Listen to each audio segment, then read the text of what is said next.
At Oklahomans for Criminal Justice Reform, we bring clarity to how policy shapes real lives across Oklahoma. And this is Unintended Consequences. This podcast is about what happens after decisions are made. Not what is intended, but what actually happens in people's lives and communities. In a state with one of the highest incarceration rates in the country, those outcomes matter. We'll be talking with people who have lived experiences and with leaders and organizations working on the ground in the communities across Oklahoma. Each episode, we'll take a closer look at the patterns, what the data shows, and what it means, and how it connects to stability. Because when we understand the full impact of our decisions, we have an opportunity to build something stronger.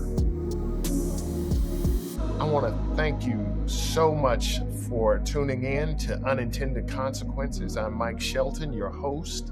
I am the Executive Director for Oklahomans for Criminal Justice Reform, and it is always a pleasure to bring you important information about the things that are happening not only here in Oklahoma, but nationally, that are changing people's lives. Today, I have the absolute honor and privilege of having an amazing star in these United States.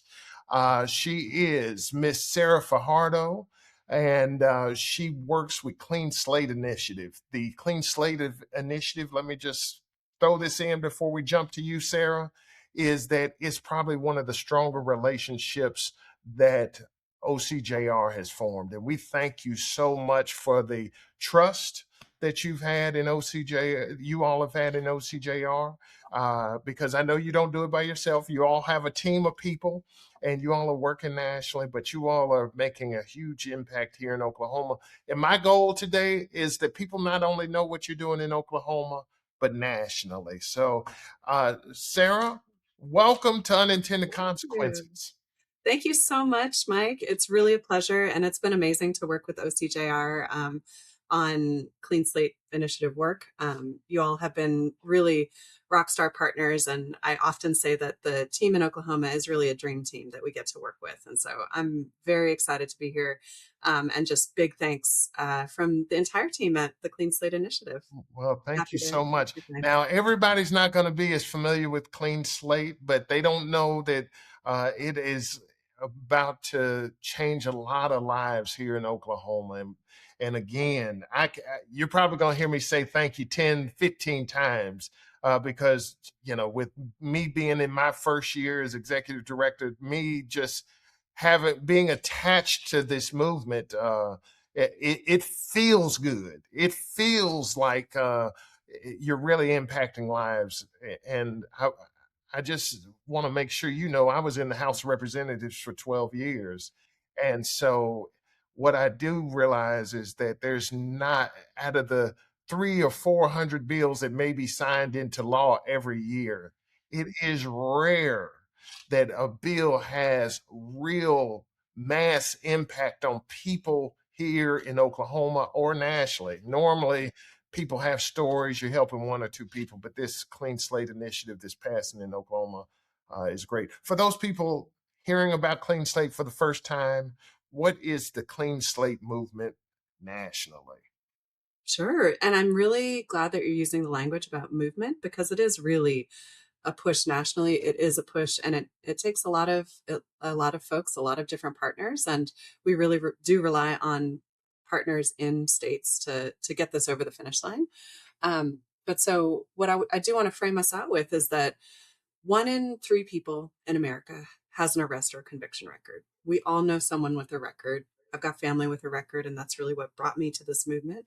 I saw firsthand the limitations on opportunities, job opportunities, housing, education, in my family and in the people's lives that I love. And so with that reality, we know that even after serving their time and paying debts to society, many are really denied a true second chance, and that they face significant barriers. And so nearly every state in the nation has a way for somebody to seal their eligible record through a very manual, paper-based process that we call a petition process. But that's complex, it's costly, and it deters millions of people who are eligible from getting a arrest or a conviction record sealed. And so what the Clean Slate Initiative and really the Clean Slate movement is doing is moving from this very manual, very labor intensive, very expensive process, both for an individual and a state government, to move towards, leveraging technology that has been tested, that's been proven to work, that's been researched and verified, um, to make sure that people can more easily get another chance when they've earned that opportunity. So, why is automatic record sealing become such an important national conversation? Absolutely. I would say, from a couple different angles, but really the scale. You talked about, Mike, in your intro, about, passing bills that impact communities, individuals, families, and just the sheer number of folks in the country that have a record that is eligible, and the percentage of folks who are not able to get their record sealed. So, of that 1 in 3 folks in America, we've seen research that says only about 10% are actually able to seal their record through existing processes.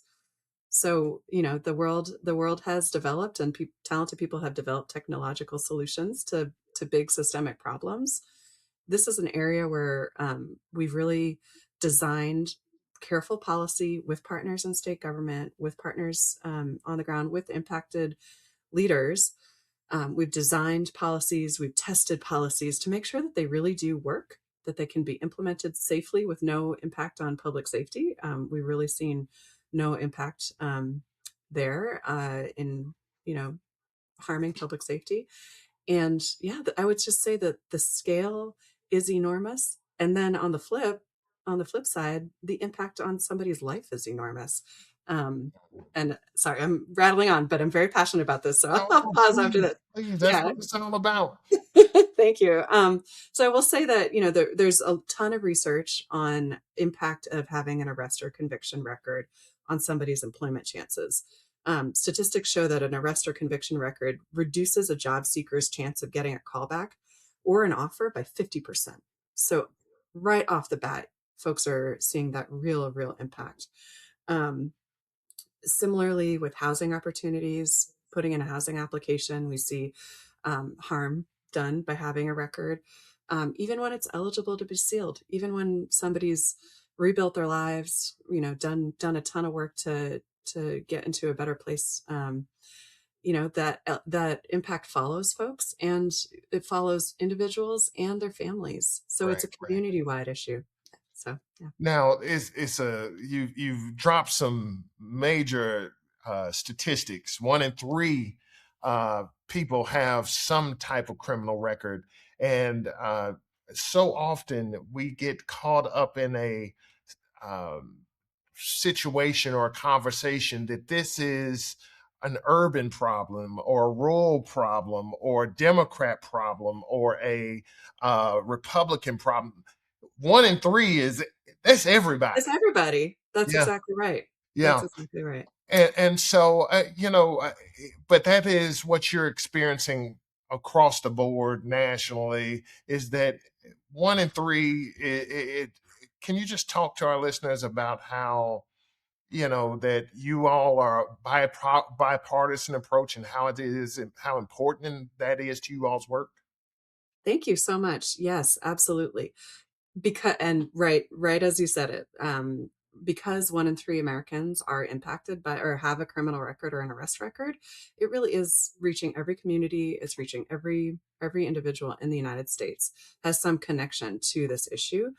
And so that means that we're working with everybody to solve the problem, right? This is an everybody problem, and we need an everybody solution. And the Clean Slate Initiative is really proudly bipartisan. I think a lot of bills that touch the criminal legal system sometimes are assumed to be like a liberal or progressive focused bill.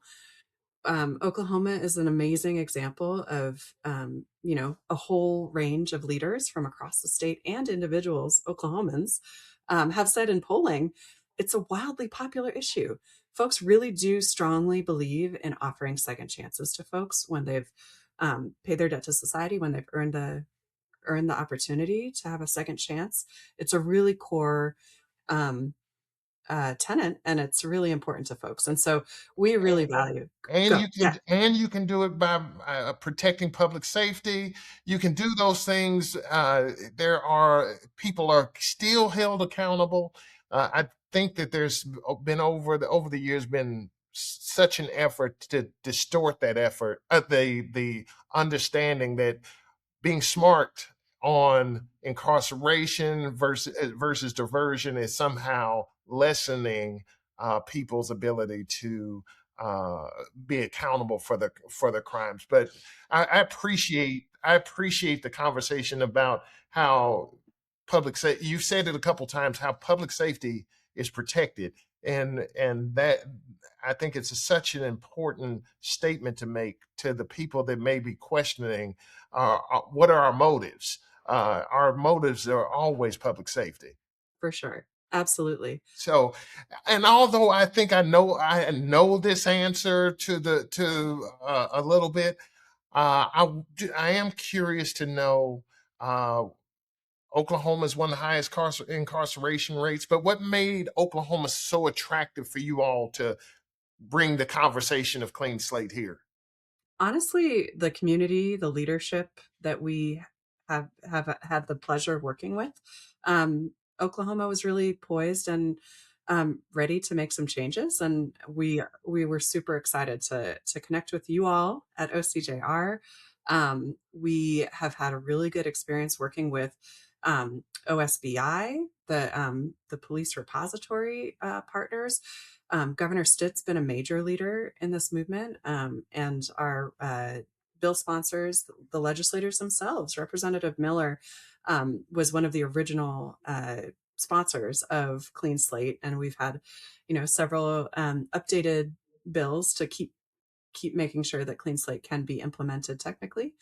And she's been really a stalwart champion for a clean slate movement. So it's a movement about people and leadership, and Oklahoma's leadership is incredible.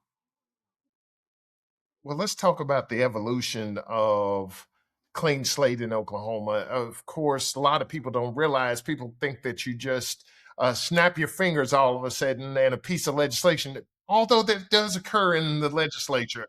You can, you can snap your fingers and a bill shows up. However, it takes years to get a bill in place. And really, this Clean Slate Initiative in Oklahoma fits that model, that it has taken us some years in multiple phases to get it right. And I think that overall that's improved its outcome, that we didn't push it down anybody's throat and we just phased it in. So can you talk about the evolution? Absolutely. Absolutely. Yes. And Oklahoma is a really good model for other states in this regard. So the original Clean Slate bill was signed in 2022 by Governor Stitt. It was sponsored by Nicole Miller and Adam Pugh. It was really strongly bipartisan. And the effective date of it was supposed to be November 2022. So that gave not a lot of time to Right. start getting going, and that's a big learning, right? Clean slate bills and clean slate processes are governmental processes. Change needs to happen. Agencies need to, do some work to make them happen. A good bill is built on the reality in a state, right? What a agency already has in place in terms of their tech, what processes already exist, what the needs are of the community, and then you go from there. And as you so eloquently put it, Mike, like things change, right? Processes change, and we really want to take always a strong partnership approach to make sure that the process is working for everybody, from the folks who are inside the agency, putting it in place, doing some tech programming to make sure that all the processes are working, to check inside to make sure that all the data is accurate, from the court side as well.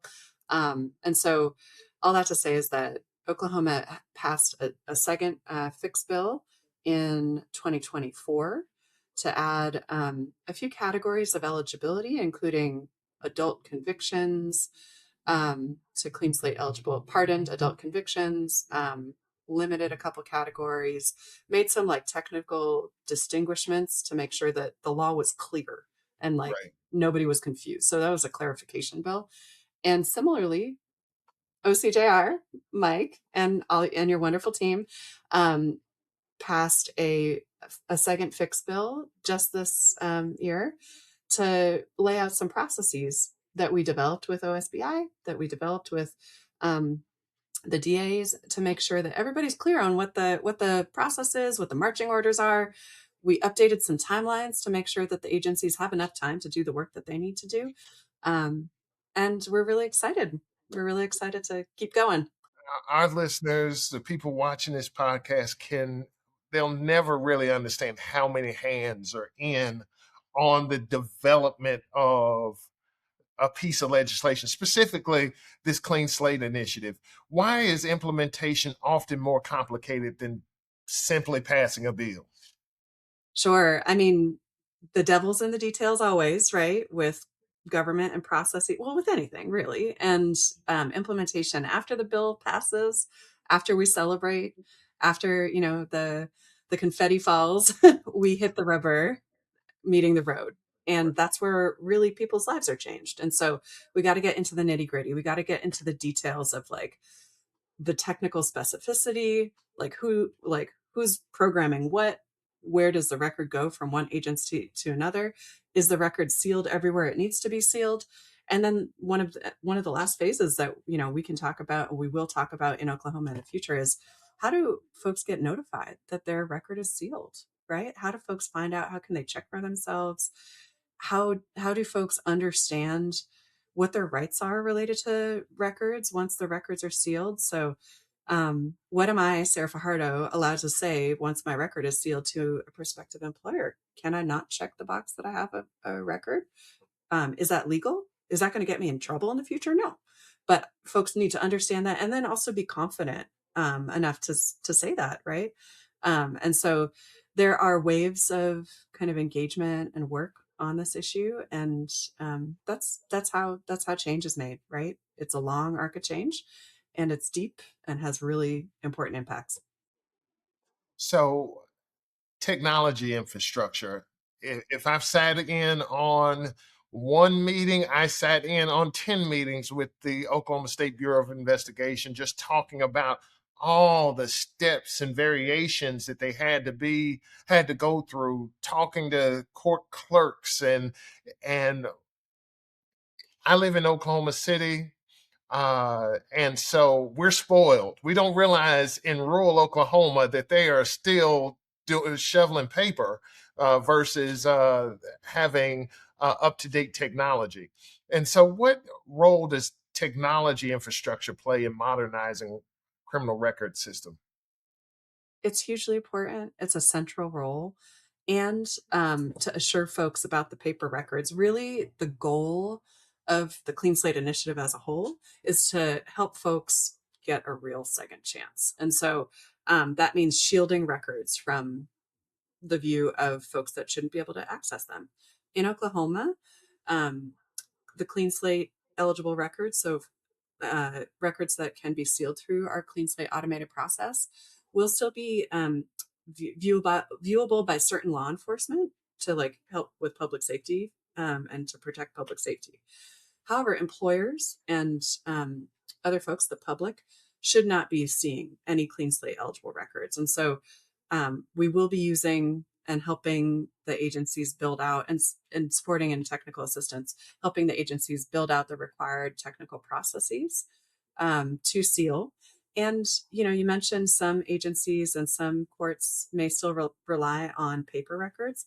The most important thing is that those records are never shown or disclosed to the public. And so we're not asking for anybody to go out and destroy a bunch of paper records. That's an enormous job. It can be a lot of work. And we're really trying to move away from this like manual work to allow courts, allow law enforcement to really refocus their time, energy, and resources on prevention, crime prevention, and other work that they can be doing with that time. And so technology is absolutely central, and improving a state's criminal record history data is beneficial for many functions beyond Clean Slate, right? Where we know that Clean Slate um, will benefit folks that no longer have their records disclosed, but also it's important for states to have updated data. They can make better decisions about their resources, and they can more effectively engage in law enforcement practices.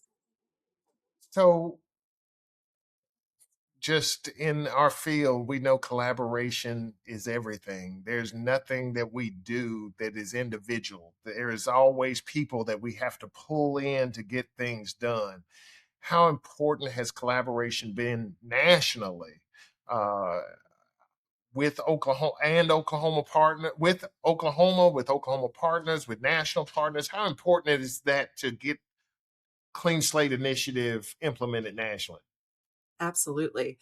I wish, Mike, we're gonna have you talk to all of our states about the importance of partnership, because you just said it so beautifully. So as you mentioned, the Clean Slate Initiative is working nationally, and our CEO Sheena Mead is an incredible leader who really does bring the importance of Clean Slate to all the states that we're working in. We um, we really do focus on partnering both with justice impacted led leaders in states. We focus on working really closely with agencies who are actually doing the work and putting these processes into place. We do a ton of partnership with the legislators who need to understand the process, really tell their stories too. It's been fascinating in Oklahoma to hear from legislators about, even on the floor debate, right, Mike? Yes. For this session, I had a constituent who is impacted by their record, and I really feel passionately. Or I was door knocking to try to get reelected, and like somebody who came to the door asked, about what I'm going to do about records and the criminal legal system. And so tying folks together, creating workable processes to make sure that we're also learning. We learned a ton, and we continue to learn a ton from leaders in Oklahoma, and we try to apply those lessons learned across the country. And so we've helped and supported 14 bills to pass, and we've supported bills to pass in 14 states plus DC so far. Oklahoma was an early state, so y'all are a leader. Missouri just passed a bill this session, which is super exciting. So they joined us as 14 states, and we have a ton of other bills pending across the country. So it's a movement. It's got to be cooperative. It's got to be done in partnership, and we have to learn really from the folks who are most impacted. I know a lot of folks say that, but at the end of the day, we want to hear from Oklahomans who have eligible records about what their experience is and what their challenges or their benefits are, right? We want to hear the good, bad, and ugly. Hopefully there's limited amounts of that, but we want to hear it. We want to hear it. We do want to hear it. Now, I've heard you say this a couple of times, and it just makes me excited just because I'm a part of it. Just because I'm always happy when Oklahoma is able to shine. Oklahoma's shining in this space. What lessons has Oklahoma taught the national clean slate movement so far? Oh man, so many, but I'll try to be brief. Really, at the top of the list for us, it's the importance of bipartisanship. So as I mentioned before, we have to work with everybody, right? And that's a benefit.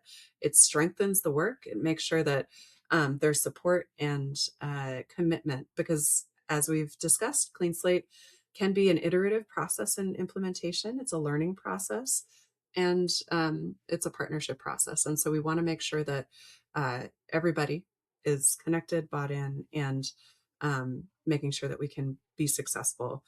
Oklahoma is poised really to seal, I think, approximately 300,000 people's records. That's the estimate that we have, and so we're really excited to work with OCJR as Oklahoma begins sealing to make sure that people are getting the message, that the community is getting educated about what their opportunities and rights are. So I think we'll have a lot of lessons learned there.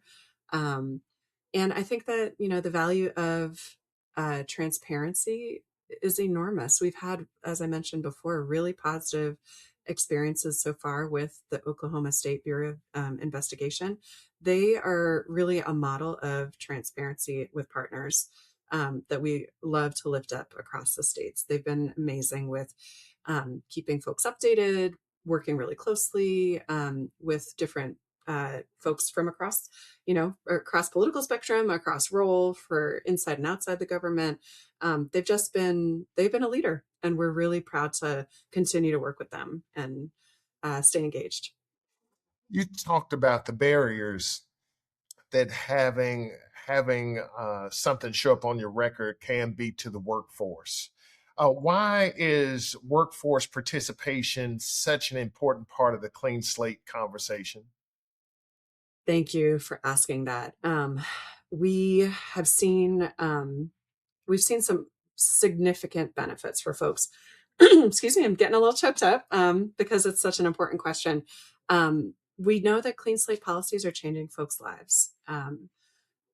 Stealing records helps everyone earn more money to provide for their families, improve their relationships, feel better about themselves and their potential future.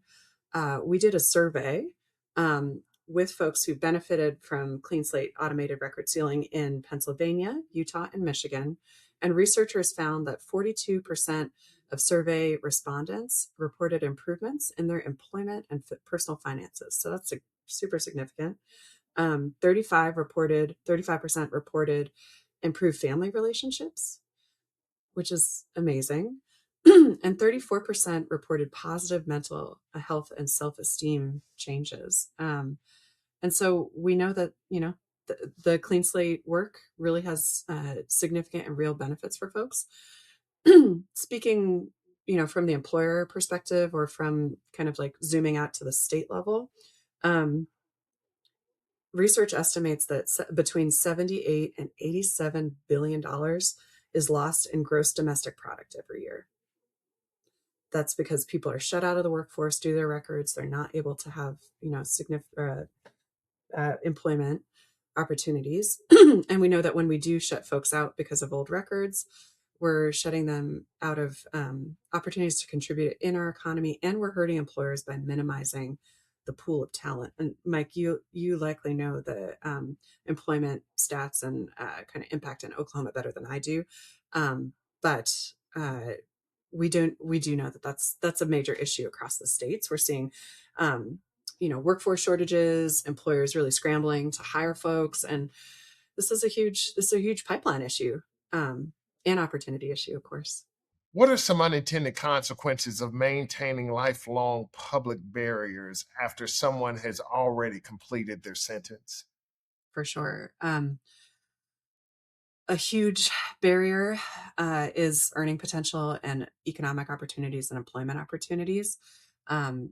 When folks carry an arrest or conviction record, there's a huge amount of research that shows that their employment opportunities are limited, their earnings are limited, and that can have not only impacts for an individual, but it also has intergenerational impacts and community impacts, community-wide impacts that extend to the state, right? And so when we're shutting folks out from the job market, from employment, it has ripple effects really for all of us.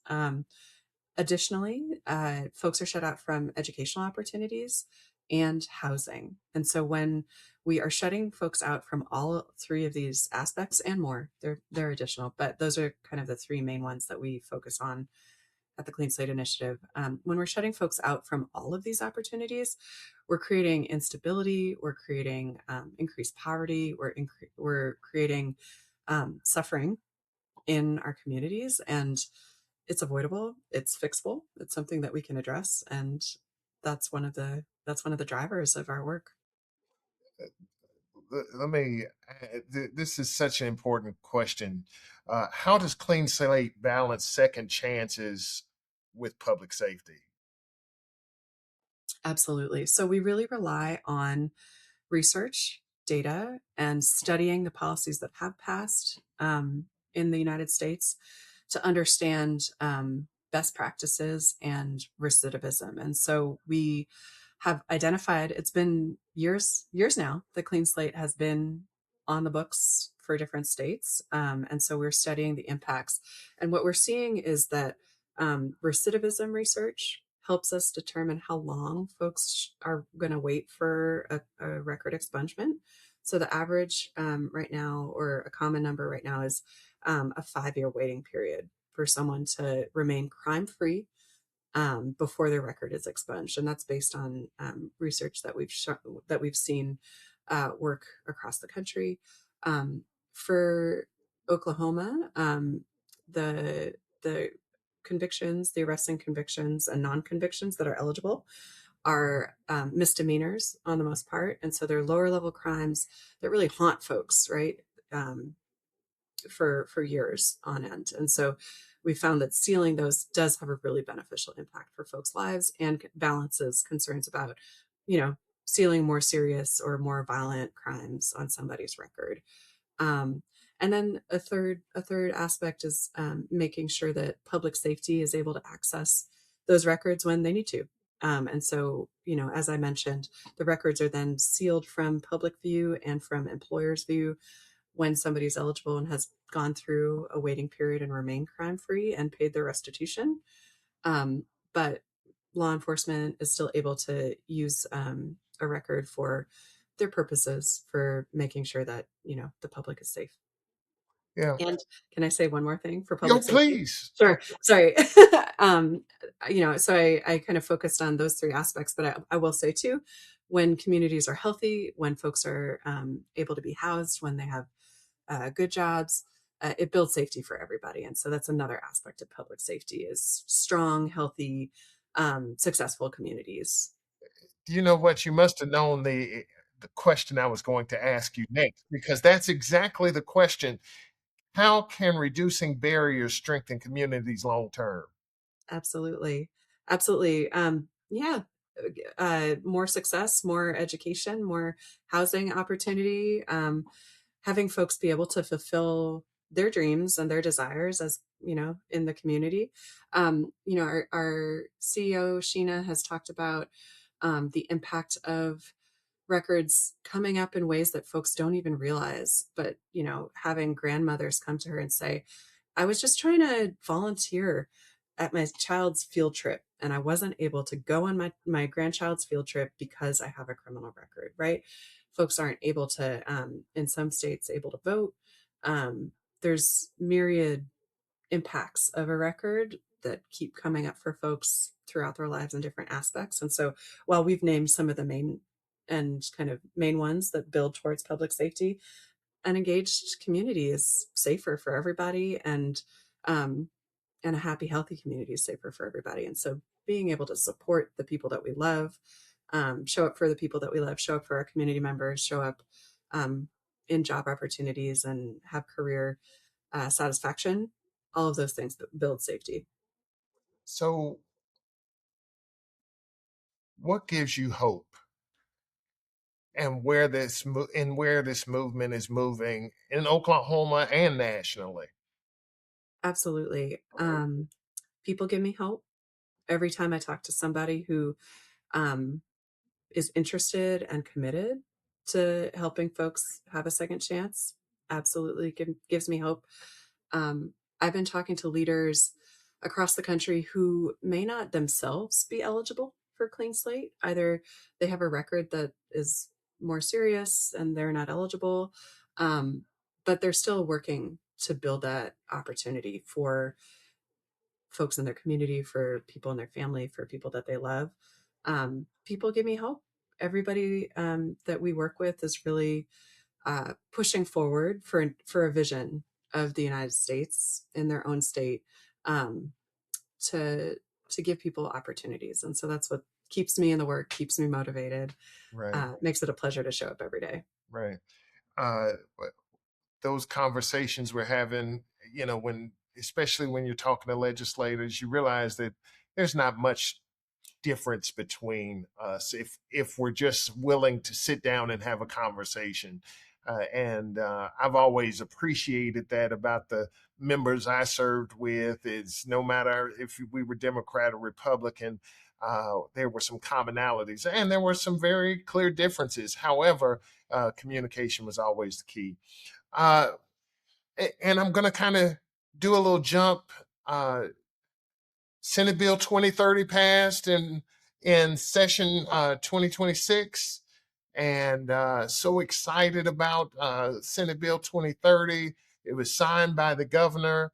It took a lot of work on the background, but can you just, I'm going to let you tell all that good news, because talk about Senate Bill 2030 and how this is not the last piece, I'm sure, of Clean Slate, but let's talk about, let's relish in this victory.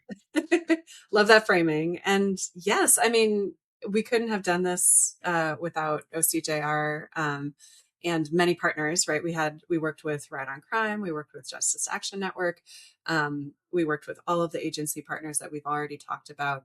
And we're hopeful that this may be one of the last pieces of clean slate legislation for now in Oklahoma. It was really important because it lays out clear process, right? It gives us some really clear next steps for everybody, for agencies to take steps, for advocates to hold folks accountable, and to make sure that we're helping support and guide putting these clean slate processes into place in the interim. So we did extend some timelines and deadlines for several years, but it also makes sure that in the interim, Oklahomans can access relief. And so OSBI has been developing a form that will be available soon for people to basically submit an inquiry as to their eligibility. So Sarah Fajardo, could go online, submit a form, say, hey, like this is my name, these are some of my personal details, like, am I eligible for a record? And a staff member at OSBI will check eligibility and process that expungement for free. And so that's a really important interim step while folks are waiting for this like really wide scale automated process to benefit over 300,000 Oklahomans. So that good news is on its way. The other thing that this bill does is provide really great protections for individuals in Oklahoma once your record is sealed. So once my theoretical record is sealed in Oklahoma, clean slate records are treated as if they don't exist. So an individual can say, I do not have a record confidently. They're legally protected, and it's really critical for that. That means that they can mark that on their job application or apartment Housing application. application. Yep. Yep. 100%. Educational, applications, all of that. Yeah. And so those are some really amazing things. And yeah, we've talked a lot about this, but it's been a really amazing relationship building experience with OSBI, the DAs, the clerks. We've started really strong relationships, and really that's where the as I've said before, rubber meets the road in terms of making sure opportunities get to folks. And so, yeah, it's. And I just want to reiterate in this conversation that it's no one organization that does it. You talked about Right on Crime, and let me tell you one thing I've learned as a former elected official: you don't start calling names, because somebody's going to be offended that you didn't call theirs. Fair enough. But Apologies. the DAs were at the table. Oklahoma State Bureau of Investigation was at table. And many other organizations that were all very involved in this conversation and development. And I just think I just want to say Oklahoma State Bureau of Investigation has done a lot of work to try to get ready for this. And I'm grateful that they have done, they're doing the work. And so, Sarah, for those people that don't know, when should that form be available in Oklahoma? It should, I believe, it should be available in 2026. But Mike, I'm gonna have to. We'll have to rely on November 2026. I believe so. Yes. November 2026. I see. I'm trying to let you break all the news, because it's shared. It's a shared ownership. Yeah, but we're so grateful for you all and the work that you all do, the work that you all have done has just been tremendous, and you all have shown up, and we're grateful for that. But after November of 2026, of people being able to submit a form, there's going to be an automatic process. That's right. We've worked with OSBI and other agencies to determine what's possible, right? And so we have a couple different interim deadlines, one of which is, I believe it's 2027, by which OSBI is going to start the process of sealing with automated processes. And then I think it's by 2029, the whole backlog, the entire amount of records that they have in their possession should be sealed. And so those are the target dates, and it's everybody's responsibility to make sure that that is accomplished. And so we're here to continue working on those. Now, I'm interested to see what the number is. 300,000 sounds, having those records sealed is going to be amazing. That sounds like a lot. That sounds like a lot of work. Can you tell me, how does that compare to the rest of the nation as far as those numbers? Sure. It's a really good question. It really varies, right, by state's population. So right now I'm working in a couple different states. Colorado, I think, is over 1 million records eligible. New Jersey is over 1 million records eligible as well. And so, Oklahoma is less than some of those states that we work with, and I think on par with other states. And so it really just depends on the state's population, but it's definitely on par. And I know that I believe it's 25% of Oklahomans have a record. 25% of adults in Oklahoma have a past arrest or conviction record. Right. And so it's a significant proportion. I think that maybe proportion is a better kind of more useful frame here in terms of impact. In terms of workload, yes, 300,000 records is certainly a ton of records to be sealed. However, that's a benefit of automated processes. OSBI and the courts will build out automated processes, test them. There's a significant component of the work that's testing to make sure that the identified records that are eligible to be sealed, that those are accurate, that those records are actually eligible. So there's a significant amount of quality assurance testing that goes into the system to build the system well. And so once the system starts sealing records in an automated process, audits continue to make sure that nothing is sealing incorrectly, but it's much smoother. And so once that system's built in the future, the benefits for Oklahomans will be much smoother processes. Somebody, as long as they remain crime-free, when they're eligible, the record will be sealed. And so they don't have to, submit a petition. Folks will have a sense, right, of when they can expect relief. So many people that go through that process, that have tried to go through that process. It's an expensive to get your record cleaned, and so get it sealed. And many people don't have the money to do it, and so I just want to say thank you. Okay. And thank you for trusting OCJR. Thank you for being invested in Oklahoma. And I just want to thank you for joining us on the Unintended Consequences podcast. We are so grateful for you. And now let me make sure that I extend another offer. I appreciate Clean Slate, but I look forward to Dr. Mead joining us, and I would love to hear her story. You all are celebrating your 8 years, I believe, and we're celebrating our 10 years in existence and this year. And so we're just so grateful for this partnership, and look forward to an even stronger partnership in the future. So I want to thank all our listeners for joining us on Unintended Consequences.